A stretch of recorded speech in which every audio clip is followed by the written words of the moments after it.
Morning again, coffee chat people and fellow flat belly travelers. Another video clip here on the overall idea of improving the quality of our lives, which having and maintaining a flatter belly can definitely be part of, right, as we have experienced. This topic was suggested, this latest suggestion was to get back to the basics. It was suggested by somebody who comes to coffee chat. And though I will do my best in the write-up, which accompanies this in some way probably, to include some of the other things that people discussed at the group, one of which was the idea of doing what we can to get outside of our ego and see ourselves as much more than we are, because the ego tends to be this idea that restricts us as this individual concept, and therefore at odds with everything else, and there's something always wrong in our lives, essentially, because the ego is always comparing everything. Ego is the essence of small s self, as we talked about in the last video. But my contribution to it, my idea of it, was to get back to the basis of how we experience life. We talked a few discussions ago about the value of tools. You know, we as individual experiences of this greater self, you might say, you know, let's face it, we use tools. We use containers, we use pieces of paper, we use all of these things, but the most valuable tools that we have are which we live through. Our hands, our human bodies, our minds, our brains. All of these things are our most valuable tools, because without them we can't use all of these sorts of things, right? So it becomes incumbent upon us to do the best that we can to maintain and promote health in these tools. And of health, of course, then improves the efficiency of it. So along these lines, I would ask the question, when you think in terms of health or any kind of quality, do you want just a little bit, or do you want what would complete your sense of optimal? I would say you would probably agree that you want an abundance of whatever it is that you want in terms of quality. In this case, health. You want an abundance of health, right? And abundance, of course, is related to the word wealth. But normally when we think of wealth, and when we think of abundance often too, we think in terms of money or possessions, right? So let's leave it as that association for that moment. And when we think in terms of health, normally we think in terms of physical health, right? We talk about people having health problems, they have cancer, diabetes, etc., heart disease and whatnot. So is it along these lines? Let's stick with those words for that, and those definitions, those associations for a moment, with this quote. A guy named Ralph Waldo Emerson, you're probably familiar with him, very famous philosopher. He once said, and I believe it was him who once said, that the first wealth is health. And if we just use those associations and those words and we think about it, what he's saying makes a lot of sense, doesn't it? Because unless we have the optimal use of these faculties, these very valuable tools to be able to function as best we can as far as our inputs go, then the rest of that, to the extent to which this is disabled by neglect or whatever it might be, that stuff becomes of lesser value. I remember several years ago when my brother was passing away, I talked to him several weeks before he passed away, and at that point he realized he wasn't going to be here for very long. And he told me, because we were talking about something to do with wealth, typical sense, and he finally stopped and he says, well, what does that really matter? And what he was saying is, to him at that point didn't matter, because what mattered was health, his physical health, what preciousness that he had left. That's what mattered. Another example is a guy I work with, one of the partners in the business that I work with. His wife has recently apparently contracted some sort of cancer, I don't know what. But anyways, here in Canada we have what they call socialized medicine, which means that basically you have to get in a lineup to get medical service. It's free, but it's basically not accessible in many cases. So therefore, people who have wealth, as commonly known, will go offshore or go to another country where they can get prompt service. And this lady, she went to Germany to get very prompt, very expensive, top-notch, top-of-the-line, as would be considered in that circle anyways, medical treatment for what she has. You see, they have a lot of money, but she doesn't have the health. So therefore, the money becomes irrelevant. The health becomes much more valuable. The health is seen as the first wealth, you see, and all that other stuff is secondary. And that's where what Emerson is talking about makes perfect sense. So along this line then, and I got to once again talk about the physical, because through the physical, everything else gets handled. Because the physical becomes like a project for the mental and whatever higher aspects of ourselves. You see, in order for us to make a decision that will affect positively our physiology, that had to be a decision that took place within us. So thereby by improving the health of the physiology of the physical, we have, by the nature of us going through that process, improved the health of the mental. So I'm going to talk about the physical because it becomes, like I say, a project for overall health. How can we improve it? Well, I like to use word pictures, as you know sometimes. And the word picture I want to use here, I want to paint the picture because if you don't live here in the North Central Plains, you might not understand what I'm talking about. But what we have here is we have what they call sloughs.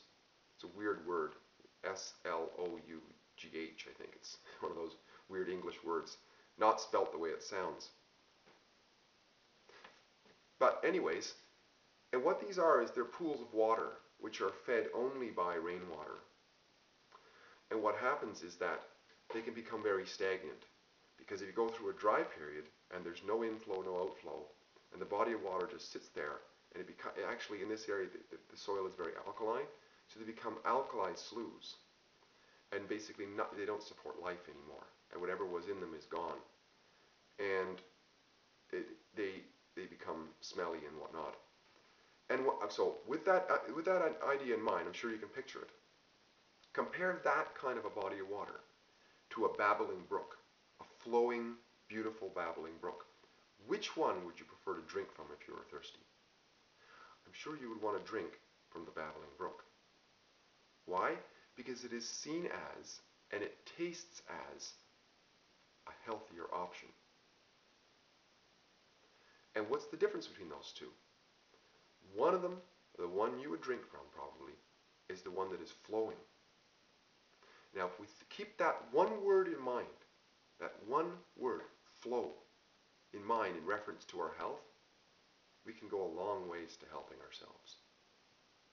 Because if we look at that word flow and we look at nature, and let's face it, we are part of nature. Physiologically, we're a part of nature. There's something once said about nature, or it's a philosophical statement, I guess you might say, but it's something like this. The only constant in life is change itself. And if you think about change, that's the nature of flow, isn't it? There's no stagnation in change. Everything's keeping on trucking. It's keeping on moving. And when we look at nature, we realize that nothing stays the same. The wind is blowing this way. It's never constant. It's up and down. The trees change. The grass change. Animals change season to season. Everything is always changing. And for us, if we realize that nature within us and we get in sync with that, we realize this is our nature, is to be constantly in a flow. And we relate that to ourselves and in our lives and how we live. Physically, mentally, even those two parts. Physiologically then, what we'd say, what we conclude is, the body is meant to move. It's not meant to stagnate.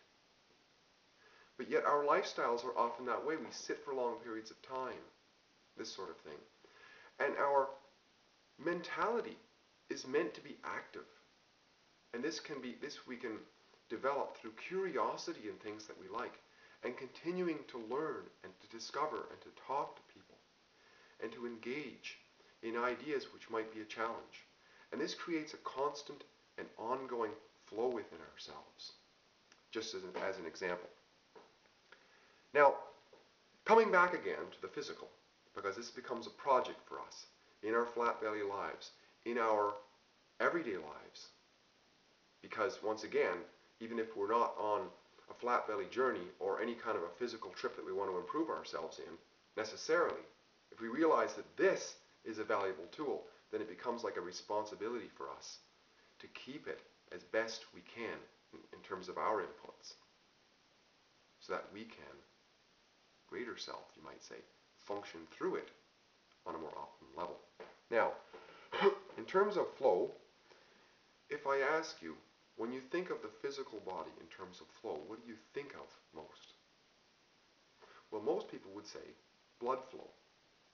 If we think about the big pump that's taking place right here, the heart, what's it doing? It's circulating blood throughout the entire body. And that concept, that blood, has been seen as symbolic of life throughout eons. You can look back at ancient writings, and blood is used as an example of, even in Christianity, it's constantly used, and it's probably other cultures where the idea of blood has been seen as essentially the essence of life. And it's interesting, if you go to a doctor, go to a medical doctor, go to a clinic to get a complete physical health analysis, what do they do? What's the primary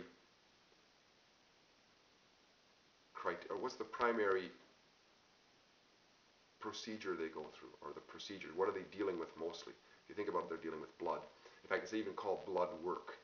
They take blood samples, they take blood pressure, take pulse readings, and all of these things are primarily what they use to analyze what's going on.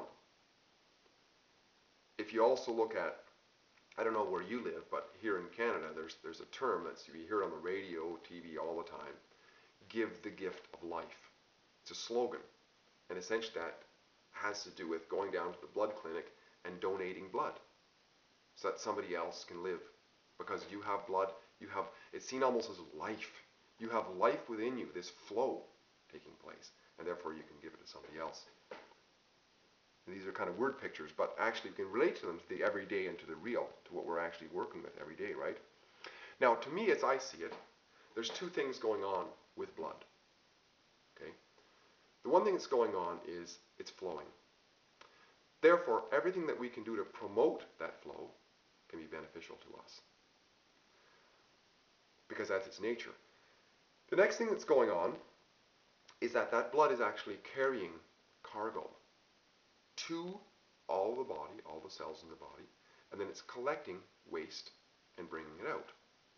So everything that we can do then to promote the quality of that cargo, to put quality cargo in there, will also enhance the physical body and enhance the quality of our lives.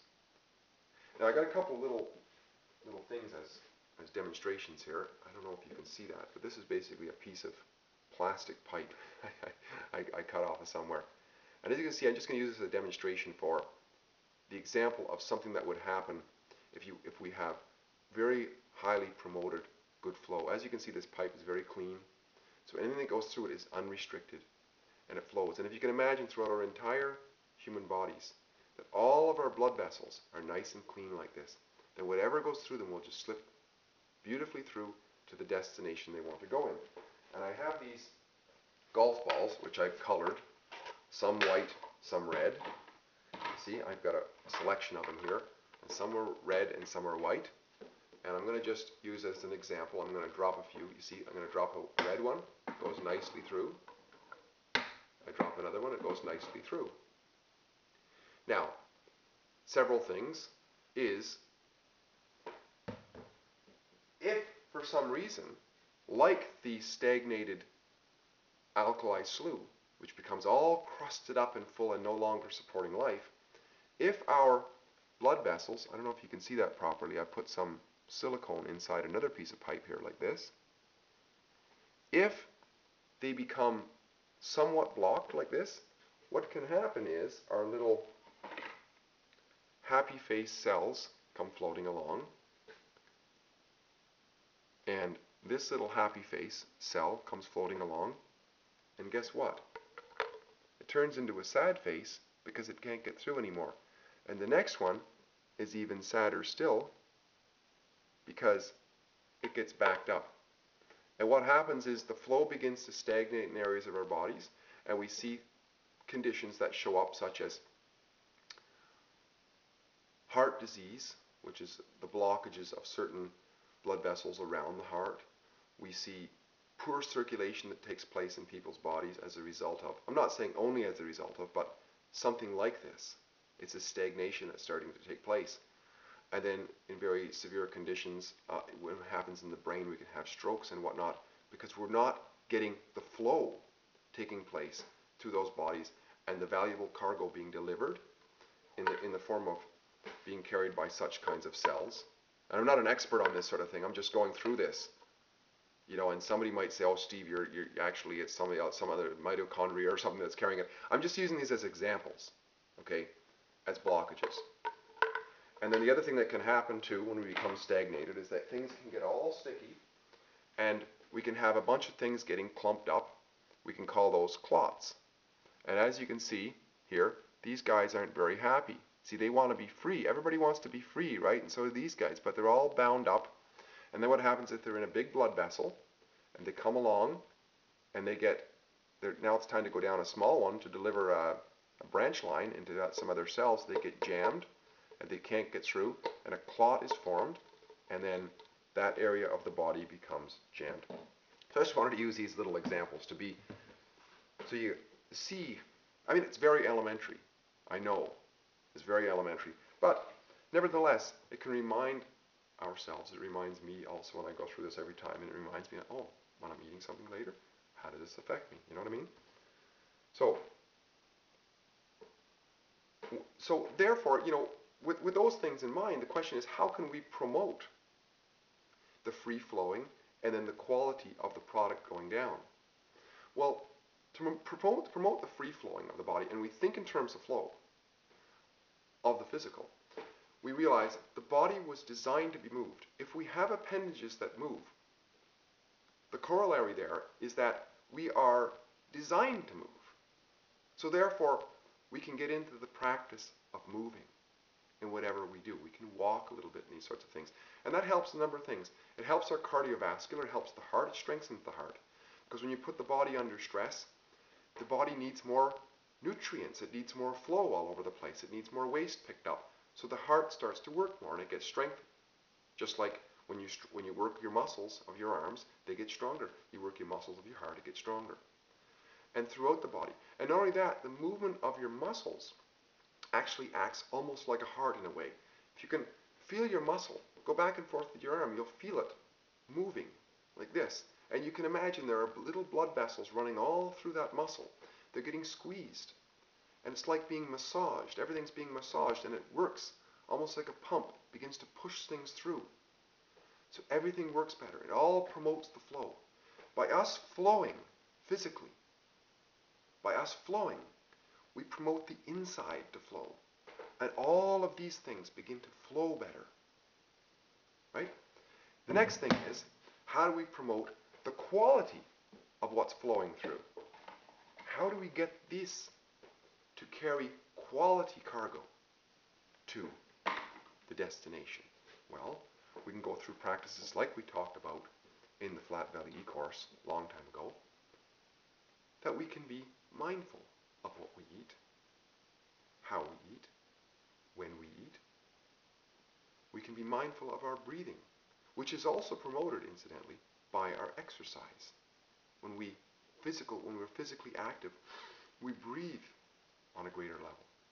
So that promotes our health as well. And it also, because the ingredients, if we think about it, the ingredients of this quality cargo that's going through is a combination of what we eat, essentially, and what we breathe. Because food becomes oxidized. It's like a fire taking place inside of ourselves. We need food and we need oxygen together, metabolized, and it helps our body like that. Our stress levels, we can manage, and that helps us. Our sleep, that's another thing we can do to improve the quality of what's being transferred. Because what happens is when we sleep, we rebuild the body. When we have restful sleep, that all helps that. The cargo that's going to be going down our blood vessels. And once again, our level of exercise also affects the quality of the cargo, because our metabolism gets changed, gets altered, gets improved, gets refined, and therefore it's not only the quality that's going in, but the processing of that quality of food and air that we've breathed in.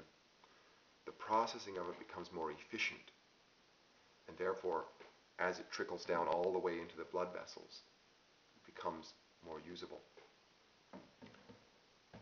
I would say then, in conclusion, that our health, and I'm saying in this case, the project of improving our physiology, improves our quality of life, because it promotes optimal function of this most valuable tool that we have in our lives, called our bodies, which without we can't perform all the other things that we want to perform here on life if we have a purpose to be here. And when we think about relating back to the beginning, in terms of this quality and abundance, if we think about it, about our life in any other measure, possessions, our houses, our relationships, and all those sorts of things, if we don't have a functioning physical presence in this life I'm talking about, how can we enjoy or be of any help to any of the others? And therefore, I would say that this is the essence of what Emerson was talking about, that the first wealth is health. Because without that health, we become like, eventually we're all destined to it, to lie inside of a corpse, inside of a casket, or to pass away in some way. In which case, our days here are done. But in the meantime, there's all of these things we want to help. We want to help ourselves. We may want to help others. We may have causes we want to do. We may want to enjoy our other wealth.